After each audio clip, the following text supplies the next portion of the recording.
Let us be silent that we may hear the whispers of the gods. Ralph Waldo Emerson.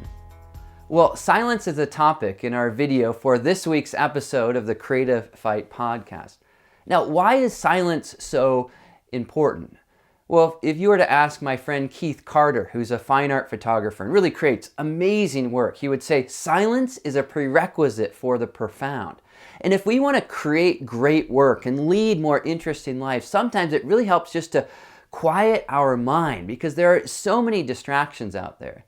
Now, this isn't only about us, but it's also about how we interact with the world. And here I want to share a quote from Wendell Berry, the poet. He said that in solitude and silence, one's inner voices become audible. And in consequence, one responds more clearly to other lives. So why does silence matter? Well, I think it has kind of a detoxifying or a cleansing effect. It somehow tunes our senses. It makes us more keen and aware. And as photographers, one of the things that we try to do is to look at the world with listening eyes. And if we can really look and listen, often you can see things that other people completely overlook.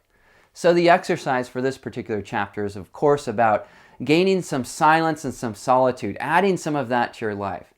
And so what I encourage you to do is, even after this video, take 30 seconds or 3 minutes and just sit quietly.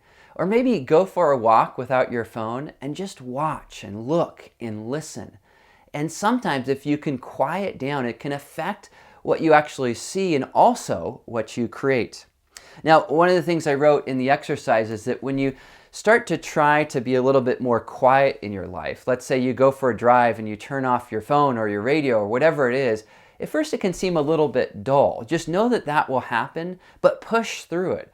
Because if you can quiet your mind, oftentimes what that can help you to do is get to this place where all of a sudden your senses, they just come alive and you see things that the rest of the world tends to overlook. And this will help you to create better work and live a more rich and meaningful life. All right, well, thanks so much for joining me in this week's episode. I'll look forward to seeing you in another one. Fight the good fight and see you next time.